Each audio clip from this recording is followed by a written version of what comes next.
नमस्कार दोस्तों, स्वागत है आपका मेरे चैनल में। आज के इस वीडियो में हम देखेंगे पेरीमीटर एंड एरिया। तो चलिए वीडियो को शुरू करते हैं। ये पार्ट 1 है। पार्ट 1 में हम पेरीमीटर देखेंगे और पार्ट 2 में हम एरिया को एक्सप्लेन करेंगे। If you want to decorate your school's notice board with a beautiful ribbon border, how will you calculate the exact length of the ribbon required? अगर आपको आपके स्कूल के नोटिस बोर्ड को सजाना है रिबन से, तो आप कितना लेंथ का रिबन लोगे ताकि वो एग्जैक्टली आपके बॉर्डर को अच्छे से सजा दे। If a farmer wants to grow 4 types of plants in his field giving equal space to all types, how can he do that? अगर किसी फार्मर को अपने फील्ड में 4 इक्वली हिस्से में अलग अलग टाइप के प्लांट्स ग्रो करने हैं तो वो कैसे करेगा। And how will your mother by a carpet that will exactly fit the hall of your house. आपके घर के जो हॉल है उसके लिए अगर आपके माँ को कारपेट खरीदना है तो वो कितना लेंथ का कारपेट खरीदेगी ताकि वो एग्जैक्टली आपके हॉल में फिट हो जाए। तो इन सभी सिचुएशन के लिए हम किसका कॉन्सेप्ट यूज़ करते हैं, हम पेरीमीटर का और एरिया का कॉन्सेप्ट यूज़ करते हैं ताकि हम ये सब प्रॉब्लम्स अगर हमारे सामने आए तो उनको हम सॉल्व करें। तो चलिए देखते हैं कि पेरीमीटर होता क्या है और एरिया होता क्या है। पहले हम देखेंगे simple closed curves and polygons क्या होते हैं। सिंपल क्लोज्ड कर्व्स क्या होता है, a closed curve which does not cross itself is called a simple closed curve. Close curve क्या होता है, जो एक दूसरे को क्या करे, क्रॉस ना करे, उसे कहेंगे हम सिंपल क्लोज्ड कर्व। जो कर्व क्लोज्ड हो, बंद हो, और जो सिंपल हो, सिंपल मतलब जो एक दूसरे को क्रॉस ना किया हुआ हो, उसे कहते हैं सिंपल क्लोज्ड कर्व्स। देखिए कुछ फिगर देकर है, A B C D E F G H I और जे, कुछ फिगर्स देकर है। तो इन फिगर्स को देख के देखिए, पहला ए है, एक सर्कल बना हुआ है, बी अलग अलग लाइन सेगमेंट से एक फिगर बना हुआ है, सी में देखिए 2 ट्रायंगल्स बने हुए हैं, डी में एक ओपन लाइन सेगमेंट से एक ओपन फिगर बना हुआ है, ई में एक ट्रायंगल बना हुआ है, एफ में एक ओवल शेप बना हुआ है, जी में एक लाइन सेगमेंट से एक फिगर बना हुआ है, एच में एक एस शेप का एक फिगर बना हुआ है, आई में 2 सर्कल्स बने हैं, एंड जे में एक लाइन सेगमेंट्स के हेल्प से एक अलग सा फिगर बना हुआ है। ठीक है, तो अब देखिए कुछ क्वेश्चंस देकर है इसमें, उसके आंसर्स भी देकर है, तो देखते हैं हम। The starting point of drawing for drawing each of the above curves is marked as black dot. जो ब्लैक डॉट है वहाँ से हमने ड्राइंग बनाना शुरू किया है और फिर वो कंप्लीट फिगर बना है। So how many curves cross themselves, कितने कर्व्स ने एक दूसरे को क्रॉस किया है। तो आंसर में 2 लिखा है, तो कौन कौन सा होगा वो फिगर। देखिए फिगर ए बिल्कुल क्रॉस नहीं है, बी बिल्कुल क्रॉस नहीं है, सी में देखिए जब हम फिगर बनाना स्टार्ट करेंगे तो वो देखिए 2 ट्रायंगल बनाने के लिए अगर हम इस पॉइंट से स्टार्ट करते हैं तो देखिए ए ऐसे ऊपर जाएगा, फिर यहाँ क्रॉस होके फिर ऐसा ट्रायंगल बनेगा। तो मतलब इस पॉइंट पे ये दोनों ट्रायंगल ने एक दूसरे को क्रॉस किया है। देन डी ओपन है, ई एक क्लोज फिगर है, एफ भी क्लोज है, जी भी क्लोज है, एच जो है ये ओपन फिगर है, एंड आई में देखिए अगेन अगर इस डॉट से हम स्टार्ट करते हैं तो जब हम इस नेक्स्ट सर्कल को बनाते हैं तो यहाँ पे अगेन ये एक दूसरे को क्रॉस कर रहा है। मतलब जो सी है और ये आई है, ये दोनों फिगर जो है, ये दोनों फिगर ने, ये दोनों कर्व्स ने अपने एक दूसरे को क्रॉस किया है। जे में भी देखिए पूरा ओपन फिगर है, तो ये भी नहीं होगा। तो सी और आई जो है ये दोनों क्या है, एक दूसरे को इन्होंने क्रॉस किया हुआ है। Next, how many curves are open, कितने कर्व्स ओपन है। देखिए ए तो कम्प्लीटली क्लोज फिगर है, बी भी क्लोज है, सी भी क्लोज है, डी में देखिए ये यहाँ से शुरू हुआ है, यहाँ पे ख़त्म हुआ है, ये ऐसे कम्प्लीटली इसने अपने आप को क्लोज नहीं किया। तो एक डी हो गया हमारा, ई भी क्लोज है, एफ भी क्लोज है, जी भी क्लोज है, एच देखिए एच भी ओपन है। ठीक है, ये भी क्लोज है, और जे में देखिए जे भी कैसा है, फिगर बना के यहाँ पे क्लोज हो गया है, मतलब सॉरी ओपन रह गया है, ये इस तरह जाके इसको क्लोज नहीं किया है। हमारे जो ओपन फिगर्स कौन कौन से हैं, एक है डी, एक है एच, एक है जे। ये तीनों फिगर कैसे हैं, ये तीनों फिगर ओपन फिगर है। ठीक है, डी एच और जे। ठीक है, चलिए नेक्स्ट क्वेश्चन देखते हैं, how many curves are close. अभी देखिए ये इसके अलावा जितने फिगर्स है वो सारे कैसे हैं, वो सारे क्लोज फिगर है, मतलब ए B C E F ji I.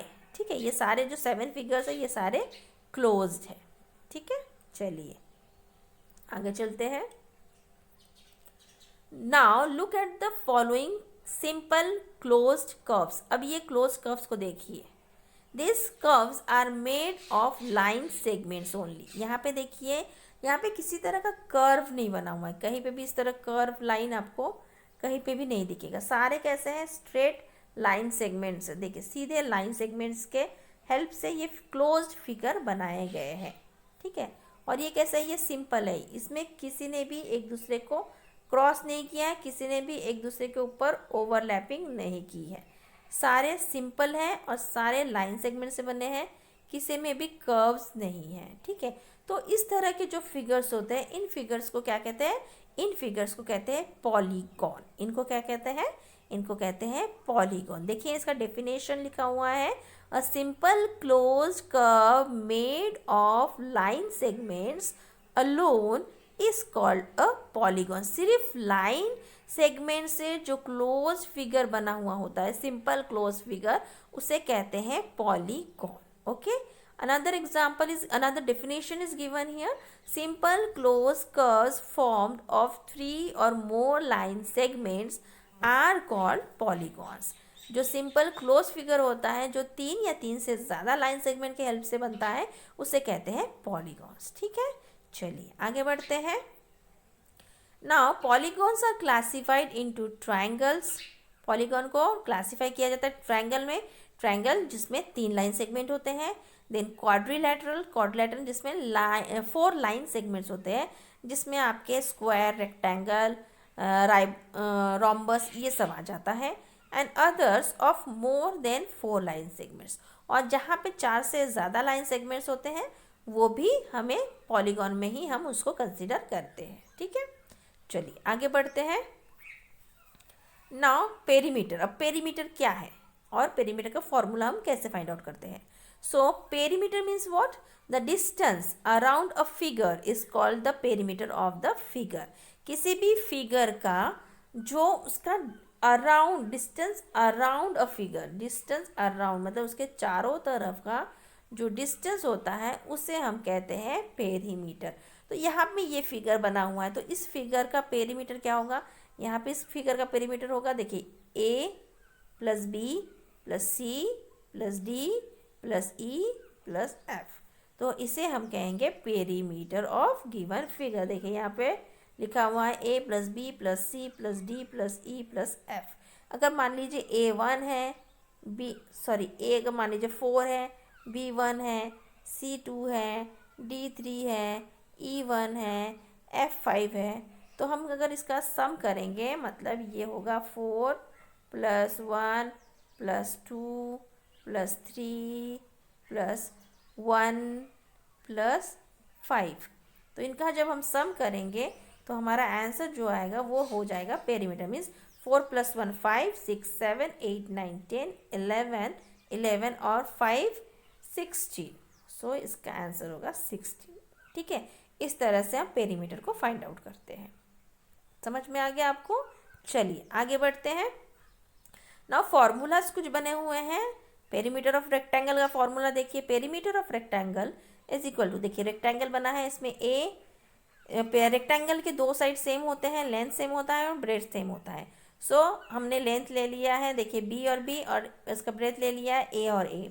So perimeter of rectangle is a plus B plus a, देखिए a plus B plus a plus b, a plus B plus a plus b. अब यहाँ पे देखिए 2 ए आ गया है तो दोनों को एक साथ लिख लिया है, और बी दोनों को एक साथ लिख लिया है। अब 2 ए है तो 2 ए, और यहाँ 2 बी है तो 2 बी। अब दोनों में 2 2 कॉमन आ गया तो 2 को हमने सामने ले लिया, और बाकी ए प्लस बी को ब्रैकेट में लिख लिया है हमने। तो इस तरह से हम इसका फॉर्मूला बना सकते हैं, perimeter of rectangle is equal to 2 bracket में ए प्लस बी, ठीक है। इस तरह से हम अगर इसमें वैल्यू पुट कर देते हैं, हम मान लीजिए ए है 1 तो यहाँ पे भी 1 होगा, और बी होगा यहाँ पे मान लीजिए 3 तो यहाँ पे भी 3। तो इसमें हम फॉर्मूला अगर पुट करेंगे यहाँ पे तो 2 हो जाएगा, यहाँ पे हो जाएगा 1 plus 3 that is equal to 2 into 3 plus 1 4, 4 2 ज़ा 8। तो यहाँ पे आंसर हो जाएगा इसका 8, इसका आंसर हो जाएगा यहाँ पे 8, ठीक है। इस तरह से पेरीमीटर ऑफ रेक्टेंगल को फाइंड आउट करते हैं। चलिए आगे बढ़ते हैं। और एक चीज़, अगर यहाँ हम डायरेक्ट पुट करते हैं, ए का वैल्यू हमने 1 लिया था, बी का वैल्यू देखिए हमने कितना लिया था 3, यहाँ पे हमने ए का वैल्यू 1 लिया था और यहाँ पे बी का वैल्यू 3 लिया था।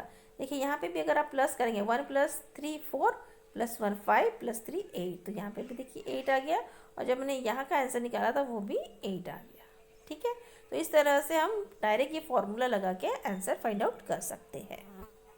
चलिए आगे बढ़ते हैं। Now perimeter of square, square का फॉर्मूला कैसे निकालेंगे पेरीमीटर में।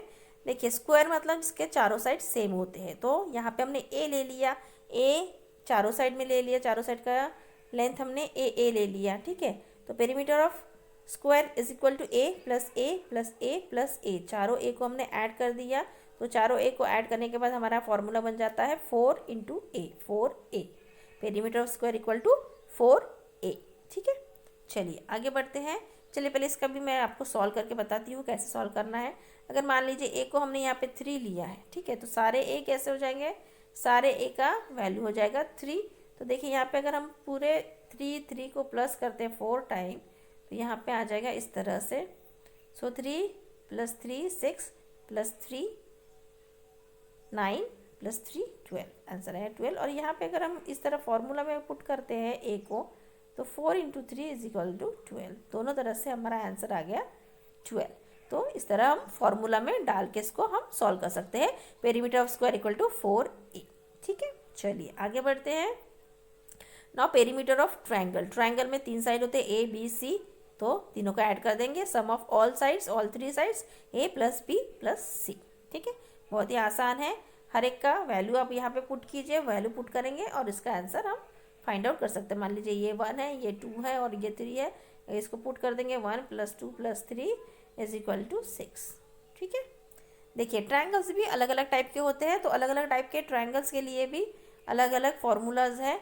जैसे देखिए यहाँ पे देकर है स्केलेंट ट्रायंगल, जिसके तीनों साइड्स अलग अलग होते हैं, तो तीनों साइड के पेरीमीटर को फाइंड आउट करने के लिए हमें a + b + c लेना पड़ेगा। Then equilateral triangle, equilateral triangle के तीनों साइड सेम होते हैं, again a + a that is 3a हो जाएगा। देन आइसोसेलेस ट्रायंगल, इसमें 2 साइड सेम होता है, तीसरा साइड अलग होता है, so a + b means 2a + b। Then rhombus, rhombus के चारों साइड सेम होते हैं, तो यहाँ पे आ जाएगा a + a + a + a that is equal to 4a। And parallelogram, parallelogram again rectangle जैसा होता है, जिसके लेंथ सेम होते हैं और ब्रेथ भी सेम होता है, तो इसका फॉर्मूला भी रेक्टेंगल जैसा ही होगा, 2 ब्रैकेट में लेंथ प्लस ब्रेथ। ठीक है, चलिए आगे बढ़ते हैं। प्रॉब्लम देकर है, प्रॉब्लम को देखिए कैसे सॉल्व किया जाता है। Find the third side of N isosceles triangle if its perimeter is 72 centimetre and each equal side is 22 centimetre. देखिए आइसोसेलेस ट्रायंगल, आइसोसेलेस ट्रायंगल में क्या होता है, 2 साइड सेम होता है, तीसरा साइड अलग होता है। तो यहाँ आइसोसेलेस ट्रायंगल देकर है जिसके 2 जो इक्वल साइड्स है उसके लेंथ देकर है 22 सेंटीमीटर, और इसका पेरीमीटर, पेरीमीटर मतलब ये पूरा लेंथ जो देकर है वो 72 सेंटीमीटर देकर है। ठीक है, तो हमें फाइंड करना है ये तीसरा जो अनइक्वल साइड होता है उसको हमें फाइंड आउट करना है। ठीक है, सो perimeter of triangle given that is 72 centimetre, equal side देकर है 22 सेंटीमीटर। अब इसका फॉर्मूला क्या था, 2a, perimeter of isosceles triangle का फॉर्मूला हमने देखा था 2a + b, तो 2a में a का वैल्यू है 22, सो यहाँ पे हम पुट करेंगे 2a दैट इज 2 × 22 + b, और ये 72 हो गया पेरीमीटर का वैल्यू, सो यहाँ पे 72। तो हम इंटू जब करेंगे 2 × 22 दैट इज 44 + b = 72, यहाँ पे प्लस में है, इधर आ जाएगा तो माइनस हो जाएगा, सो 72 - 44 = 28। तो ये लेंथ जो है, इसका लेंथ का इस जो ट्रायंगल है, ट्रायंगल का जो अनइक्वल लेंथ होता है that is equal to 28 centimetre. तो इस तरह से हम पेरीमीटर का फॉर्मूला लगा के आंसर फाइंड आउट कर सकते हैं। चलिए नेक्स्ट एग्जांपल देखते हैं। The side of a scalene triangle are in the ratio of 2:3:5। If the perimeter of the triangle is 350 metre square, find the length of all the sides. एक triangle देकर है scalene triangle, that के scalene triangle जिसके तीनों sides कैसे होते हैं, unequal होते हैं, तीनों साइड अलग अलग होते हैं, उसका रेशो में देकर है, रेशो देकर है 2:3:5। तो उसके जो साइड्स देकर है, लेंथ देकर है, वो है 2:3:5। तो हम let the 3 sides of triangle be 2x + 3x and 5x। तो हम इसमें x को मान ले रहे हैं हम अपने ट्रायंगल्स के लेंथ को, तो वो हो जाएगा 2x, 3x और 5x को मान लिया हमने, ठीक है। Then perimeter of given triangle is equal to formula हो जाएगा तीनों का एडिशन, तीनों को प्लस कर लेंगे, तीनों को प्लस करेंगे तो क्या होगा 2 + 3 + 5 इक्वल टू 10x, 10x हो गया। तो पेरीमीटर ऑफ ट्रायंगल गिवन है 350 मीटर स्क्वायर, तो यहाँ पे 10x इक्वल टू 350, x यही है, 10 को हमने यहाँ पे इंटू में तो डिवाइड में आ गया, जब इसको सॉल्व किया तो हमारा ये आ गया x 35। अब हम इस रेशो में पुट कर देंगे, जो हमारा x फाइंड आउट किया हमने वो यहाँ पे हम पुट कर देंगे, तो हमारा लेंथ हो जाएगा ए बी का है 2x, तो यहाँ पे हम पुट करेंगे 2 × 35 दैट इज़ 70 मीटर। देन हमारा जो बी सी है दैट इज़ 3x, उसमें 3x में x पुट करेंगे, 3 × 35 दैट इज़ 105 मीटर। एंड जो हमारा ए सी है 5x, उसमें हम x का वैल्यू 35 पुट करेंगे, तो हमारा आंसर आ जाएगा 175 मीटर। इस तरह से हम तीनों लेंथ फाइंड आउट कर सकते हैं, ठीक है। चलिए आगे बढ़ते हैं। Next example, find the perimeter of rectangle A B C D in the figure given below. एक फिगर देकर है ए बी सी डी, उसमें देखिए ए बी सी डी, तो यहाँ पे जो लेंथ है वो आपको बराबर एक साथ नहीं दिया है, लेंथ थोड़ा थोड़ा करके दिया है, तो आपको ये लेंथ को पहले सबसे पहले ऐड करके इसका लेंथ और इसका ब्रेथ फाइंड आउट करना है। तो हमने लेंथ निकाल लिया है, length of the rectangle is 25 + 10 + 25, इसको ऐड कर लिया हमने। ऐड करने के बाद हमारा ये आ गया है 1050 सेंटीमीटर, ठीक है। यहाँ पे ये मीटर में सेंटीमीटर में देखिए दोनों अलग अलग देकर है, कुछ सेंटीमीटर में देकर है, कुछ मीटर में देकर है, तो यहाँ पे मीटर का जो है हमने सेंटीमीटर में कन्वर्ट कर लिया और फिर उसको ऐड कर लिया, ठीक है। नाउ ब्रेथ का भी देखिए इसी तरह देकर है, यहाँ पे 10 सेंटीमीटर में देकर है, यहाँ पे मीटर में देकर है, यहाँ सेंटीमीटर में देकर है, तो हमने ये 10 मीटर को हमने सेंटीमीटर में कन्वर्ट कर लिया, दैट इज़ 1000 सेंटीमीटर। तो उसको ऐड करने के बाद हमारा आंसर आया है 1020 सेंटीमीटर। अब पेरीमीटर ऑफ रेक्टेंगल का फॉर्मूला क्या है, 2 ब्रैकेट में l + b, तो यहाँ पे हमने डाल दिया है l + b, l हमारा मिला है 1050 एंड हमारा ब्रेथ जो मिला है 1020, दोनों का ऐड कर लिया 2070 आया, 2 से इंटू करेंगे आंसर आया 4140 सेंटीमीटर। तो ये हो गया perimeter of rectangle A B C D का आंसर, ठीक है। तो इस तरह से सारे जो हमारे यूनिट्स होते हैं उनको पहले सेम करना है, बाद में ही उनको सॉल्व करना है, ठीक है। तो चलिए आगे देखिए, एग्जाम्पल देकर है 20.1, इसका स्क्रीनशॉट ले लीजिए, इसको सॉल्व करने की कोशिश कीजिए। अगर कोई डाउट होता है तो कमेंट बॉक्स में मुझे लिख के बताइए, मैं उनको सॉल्व करने की पूरी कोशिश करूँगी। इनको स्क्रीनशॉट ले लीजिए। 20.1 एक्सरसाइज, देन 20.2 के भी एक्सरसाइज है, वो भी आप स्क्रीनशॉट ले लीजिए और उसको सॉल्व कीजिए। जितना आप प्रैक्टिस करेंगे उतने आप परफेक्ट होते जाएंगे। और कोई भी डाउट है उसके लिए मैं ऑलरेडी हूँ यहाँ पे, आपको बस कमेंट बॉक्स पे मुझे बताना है कि कौन से प्रॉब्लम में आपको डाउट है। ये नेक्स्ट क्वेश्चन 4, 5, 6, 7, 8 वर्ड प्रॉब्लम्स भी सॉल्व कीजिए।